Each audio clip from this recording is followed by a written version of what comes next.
So, the government of national unities, or as I call them, the grifters and national unity, are experiencing some political instability because it looks like, the ANC pretty much had their budget passed, as we covered the last time, and they were helped by the Action SA party, the smaller ones, and of course another one being BUSA or BOSA.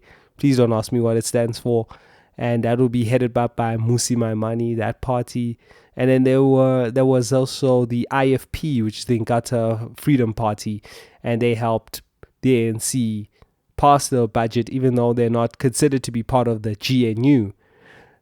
So, of course, the Democratic Alliance are very upset about this, and they should be. But however, everything else was passed under their watch, and they want to now huff and puff because it's the budget. But something I failed to mention, and I actually should have mentioned back then, is that I do believe that even though they say that they're not for this VAT increase, I believe it's just leverage play, because what they always wanted was their own deputy president, and meaning that they wanted their federal executive, as in John Steenhuisen, to become deputy president. So they wanted that, and of course they wanted more power and more say in treasury too, and hence where the budget whole debate and the whole friction and the whole back and forth of that is just to play for that and to ensure that they get what they want. And as long as at this point that they're not getting what they want, then they will oppose the ANC in this and then destabilize the GNU. And on top of that, as we have seen quite recently, the Rand, as in the South African currency, has pretty much been yo-yoing to the US dollar and, of course, the other major currencies around the world.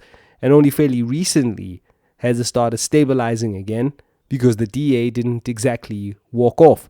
Now, there is the contestation that's happening through the courts about the passing of this budget, and they're challenging that. But then the minister, as in the Minister of Finance, has pretty much also decided to litigate in this matter, and has said that he's going to be passing the budget, and he's going to be going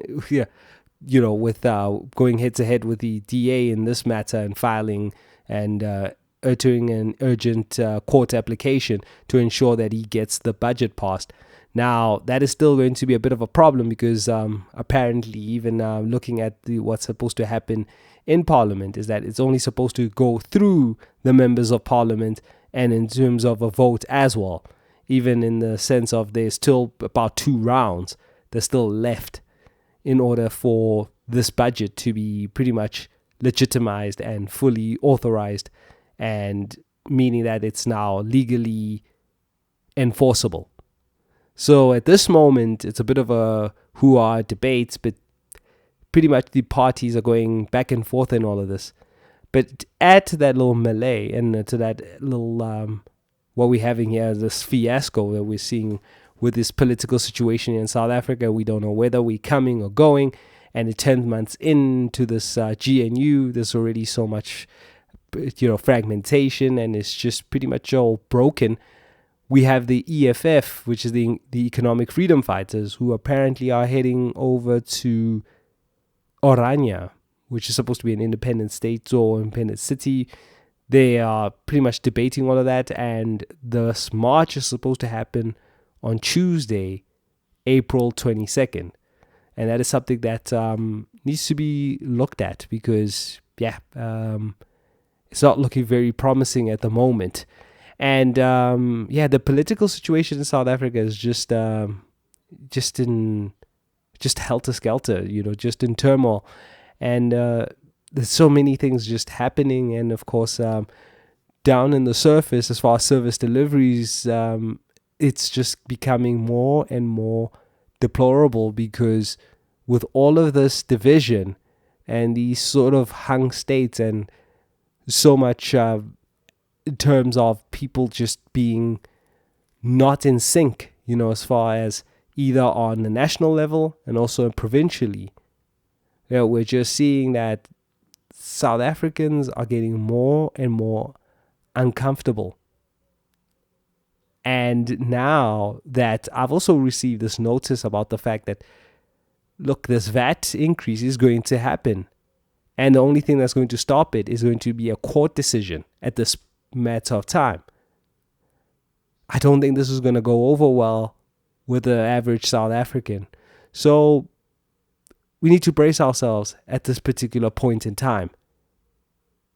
Now, on July the 31st of 2023, I actually wrote a parable which pretty much described what was being depicted in terms of the dream that I got on Sunday the 23rd of July. So it was like a whole week before then.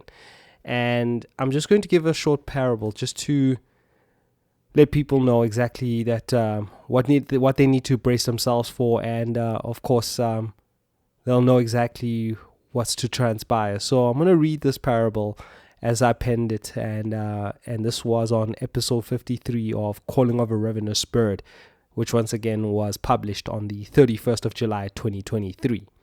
So it reads: a showdown occurred between a small political party on one side and a mixed crowd of international white critics mixed in with some local ones.